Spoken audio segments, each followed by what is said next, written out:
information that they were expected to be released late this afternoon, given that it's now early evening, 7:15 in France.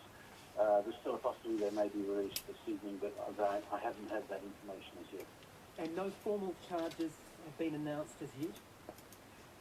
That's also I have removed the legend and joins me now from the next head. Within the police said that the reason that, because it might seem that they had been detained a very long time. I sort of changed the intro to simplify it, put a few less, round out the figures and stuff. And so with English it'll just be, he's with us, won't he? So, but I'll leave there in case he's late. Oh yeah, sure. Okay, what can you tell us about what happened here, where it happened, what sort of time, what the circumstances were? Well, I'm just going from what I mean. I wasn't there, of course, but I was going from what has been in the French press. And good to line this guy up, isn't it? I understand. It was at a nightclub near the Champs-Élysées in Paris in the early hours of Saturday morning, and they were taken into custody in the 17th arrondissement, but then transferred to the Quai des Orfèvres, who, for anyone who's read. So English hasn't left TVNZ yet, so Okay. maybe we could... The Criminal Investigation Department. Do you want to do Jacinda? And I also been informed that Ali A head of housing? tested negative for any drug substances. They didn't get the chance to even have a bloody blast on it, mate. Okay, and what about the club that he's Megan playing says your for? jacket Where- is... Say again? Megan said your jacket is Yes, on perfect. Saturday morning, Oh, thank you. Yeah, no, I sort of, because I look at these things and I think, oh God, I look so bloody terrible every morning. So I thought, maybe I need to start wearing jackets. Maybe jackets are the thing. The jacket's the key, the I blazer. hate wearing jackets in the morning because I don't want to wear. I want to wear comfortable things this time in the morning. Yeah. I want to wear jackets, but Yeah. so I brought in my jacket as getting changed out of McCarty. I'm back into McCarty at 7:30. All right. But yeah, then I kind of think I can probably get away with a bit more.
things to do. I kept It's not live yet, though, is it?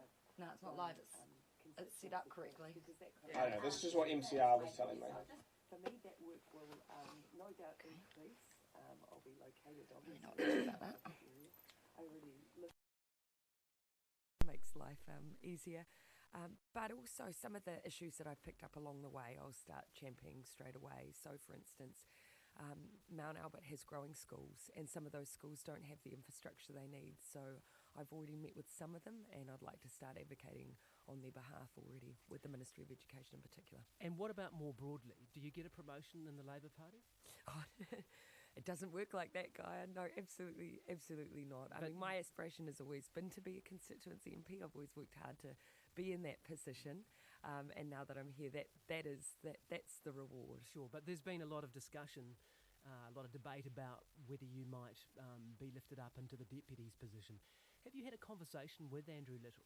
And that speculation and debate has been entirely within the media rather than within the Labour caucus ranks. That's why I'm asking you. Have you had a discussion with Andrew Little about being the deputy? All leader? of my conversations, I've never asked for that role, and all of my conversations in the last 4 weeks have solely with Andrew been about the by-election. So he let me in a huge amount of support during that. Sure.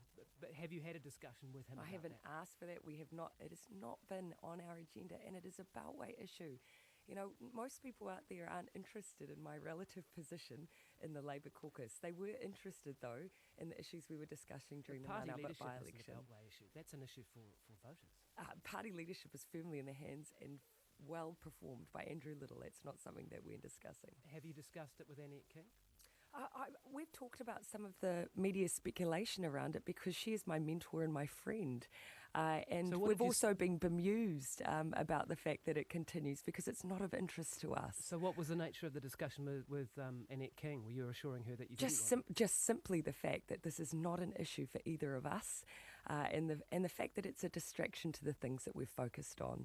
That's been the nature of my conversation with Annette, who I want to reiterate is a very good mentor and friend of mine. Did she raise it with you, or how did that work? No, Guy. And as I say, you know, I think probably the commentary makes it sound like this is something that we obsess about. It's not. Over the last 4 weeks, I've solely been focused on Mount Albert. Labour has solely been focused on talking about issues that people are much more interested in, like, for instance, the housing crisis. No one on a street corner of the 55 I did in Mount Albert asked me about things like deputy leadership or internal rankings or anything like that. And so I'm not going to be distracted by that. So it's not going to change? No, as Andrew said, there's on the night, there's no vacancy. We're focused on things that are important to people, and I don't think these machinations are. All right, and now you turn around and have to do it all again.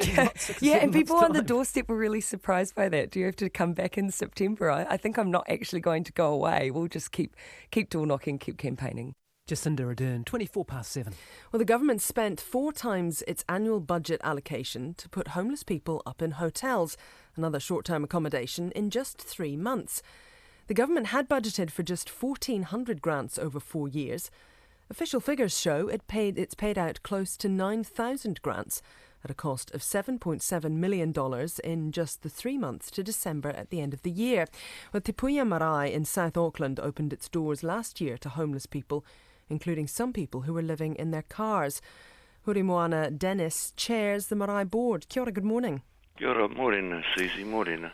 What do you think the cause is here? Why has this happened? Oh, look, first of all, I don't actually think it's a bad situation, Susie, for the government to be in because, look, they're now starting to see the reality of this ugly picture. A lot of the families that we're talking about here are high-end, high-maintenance whānau, okay? Look, they've been kicked off the social housing list and they've been blacklisted by private landlords, and even some emergency housing providers won't take them. So these people are really homeless. So the knock-on effect for that is they're in motels. They're causing a bit of havoc there as well. But for me, it's not a bad position to be in. At least you can see the raw, hard, cold facts of what the situation is and then get into it and fix it. But, you know, these people don't, in my respectful opinion, they don't need a home. They need help. And sometimes some hard decisions need to be made because the kids are caught in the middle of it all. So it's not pretty, but at least you're not fluffing around with could be maybe. You can see the real deal right in front of you. So government's got a big job. Yeah. So do you think this is the point where the extent of the homelessness problem is going to be seen?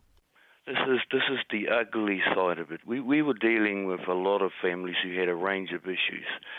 But as I said, these are the high-end, high-maintenance families. The prevailing issues inside of these families are methamphetamine, drug and alcohol-related issues, family violence.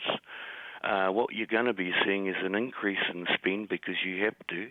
You're also going to be seeing an increase in crime-related offences, property damage. And I know some of the moteliers are getting upset too because their businesses are under a bit of pressure. But look, being in motels is only a short-term fix, and it's better than being in a car. So it's not a pretty situation, but for me, I'd rather know what the problem is rather than fluffing around with what it could be maybe. When you heard the amount that the government was putting aside for this, did you think it was going to be enough? Oh, look, it's never enough money when it comes to dealing with dysfunctional families and vulnerable kids. It's a social issue that we all need to take some responsibility for. But at the end of the day, if it means that the money's going to be pumped into helping these people onto a better life, then that has to be a good thing.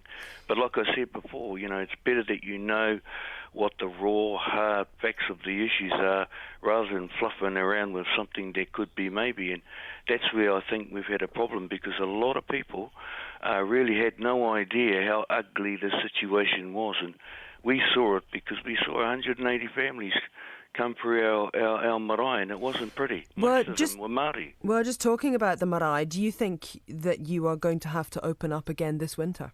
Well, what I will say is that the model that we had there at the marae was best practice. And when I say that, it was more about the way we engaged with these families and these people rather than leaving it to a system was a little bit cold and a little bit archaic in terms of trying to deal with this stuff because, you can't deal with it between 8 to 4. And these are high-end families and business as usual just wasn't going to cut it. So what we did at the marae was a very good mix of LAW and LORE. Okay, look, appreciate your time. Kia ora, Horemoana Dennis there from Te Puia Marae. And listening to that interview was the Prime Minister, Bill English. He's in the Wellington studio with me. Good morning. Good morning. What do you have to say? What is your response to what you've heard there from Mr. Dennis? Oh, it makes a lot of sense. We've never shied away from focusing on the toughest social issues, the longer-term deprivation, the hardship, and as he's pointed out, the exercise with Te Puia Marae and the combination with this benefit, with this particular grant, has meant that people who have found it very difficult in the system, and the system has found them very difficult, have started accessing support that they might otherwise not have been doing. Okay, but does the government know what it's doing with these emergency housing grants when you've got this kind of a blowout? Yes, I mean it's a demand-driven grant. If more people show up, then they get it. But I think the point here is there's at least as much. It's at least as much important to get the services around these families. These are families who mistrust the system. The system hasn't succeeded with them in the past. Most of them, from the work I've seen, will have had a long record of interaction with public services, and the interesting thing about this whole event is that Te Puia Marae, along with others, seem to have found a way of building their trust, starting to deal with some of the issues, even if it's going to take 5-10 years to actually deal with all of them. They've started dealing with that. But you seriously underestimated this cost here and the extent of the problem, didn't you? Well, look, the officials put up a number to start a system, and that's what they've done. But what were they basing that on? Well, you'd have to ask them. The much larger... Well, no, but I'm asking you. You're the Prime Minister. You've also got previous skin in the game, particularly as a portfolio holder in this territory. So how was it that this was so extraordinarily underestimated? Well, you have to see it in the context of a much larger package, which is $300 million over 4 years for emergency housing, because as Huramoana pointed out, the grant is very short term. So actually the spend on the emergency housing is much more significant. And in my view, the spend that really matters is the spend that's going to go on wrapping the services around those families to try and straighten them out. But these are people who've been blacklisted in part, isn't it, from state houses, then also blacklisted by private landlords, and now they're being pushed from pillar to post between agencies. That's not exactly a success, is it? Well, no, these lives are not successful. As you said, the mixture of family violence, criminal offending, drugs, who knows what else is going on in there. These are not successful lives, and everyone's trying to find their way and how to deal with it. The homelessness, in effect, just makes it clear that they have reached the end of the line. So 2,600 families, do you have an assessment of how many individuals that is, how many people? No, look, I can't tell you that. Okay, so exactly what is the situation here? Because isn't this data, this hard data, actually a definition of a housing crisis? I think it's a definition of crises for those families of which housing is a part. But not a housing crisis? Well, I don't think housing crisis solves their problem. I mean, what needs to go on there and is what's coming into place is a provision of more emergency housing. Having a steady roof over their heads, though, surely would be something that would probably increase the quality of their lives, wouldn't it, Prime Minister? And that's what I'm explaining. So there's going to be a couple of thousand more social housing places in Auckland. There's, as I said, 300 million over 4 years for emergency housing, a significant part of that going on in Auckland. Probably more importantly is bringing in what was this very successful People's Project in Hamilton, to bring it into Auckland to deal with the people who are regarded as homeless and the system is regarded as homeless. But it turns out from Hamilton you can actually get them into homes if you deal with some of the issues, and they'll stay. Just for this particular grant, you're now tracking towards 24 million for the year as opposed to 2 million, which was budgeted. So where's the money coming from? Oh, well, look, it just comes out of the budget. I mean, as I said, it's a demand-driven thing. So if it's uncovering demand, that's good. It's bringing problems to the surface, makes it easier to deal with them, bearing in mind these are people who have often spent time keeping out of the system because they're concerned about their legal compliance, they're concerned about what might happen if the family shows up, they're concerned about their track records of debt and problems with landlords. So if this is a way of getting them up and out of up into the daylight, enabling someone to get to grips with their core social and family problems, then that's getting on with it. That's a lot of money to come from somewhere, though, isn't it, that you hadn't budgeted for? Could be up to $22 million. So there's clearly some stuff that's going to miss out and isn't going to make the cut. Look, you might have a slightly smaller surplus, but in the context of... So do you think it will come off the surplus? Well, technically, yes, it will. But in the context of the large extra spend on social housing, the large extra spend, 300 million on emergency housing, it's not much. OK. While you're here, if we could talk to you also about New Zealand dairy farmers in Australia. Was this something specifically that was raised with Malcolm Turnbull when he was over last week? This was something that was discussed at all, was it? That they're not eligible for any kind of relief in the situation they're in? We didn't specifically discuss dairy farmers. We did discuss, though, the significant progress been made on this issue about Kiwis in Australia, and that is the path to citizenship, which starts on, I think, 1st of July this year. Around 70,000 people are probably eligible for becoming Australian citizens and therefore picking up all the entitlements.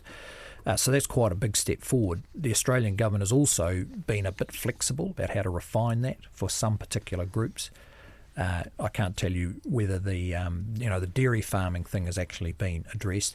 Bearing in mind, dairy prices have been down; they're coming back up. Hopefully, these people will be through this very tight situation as prices rise. So these New Zealand farmers are not able to access the $500 a week that the Australian farmers are in exactly the same circumstance. Is this something that you think should be looked at specifically now? And what exactly can New Zealand do for these people if it's not going to be? Well, look, in the first place, Australian government policy. So we could raise it with them. Secondly, if they're in New Zealand, will you raise it? If they're in New Zealand, they probably wouldn't get $500 a week. I mean, our dairy farmers have just been through a big price downturn. They didn't get $500 a week. And I'm sure the Australian government would raise that with us, that we're arguing that they should get a subsidy in Australia but not New Zealand. Look, these people have been in a difficult situation, we're happy to argue for them if there's some real hardship. If it's just a downturn, well, they've gone to Australia, they're farming in Australia, they've chosen that, and we would expect New Zealand farmers in New Zealand to get through a downturn. Appreciate your time. Thank you very much for coming into the studio as well. That's the Prime Minister, Bill English. It's 24 to 8. Coming up before 8 on Morning Report, we roll out the red carpet. It's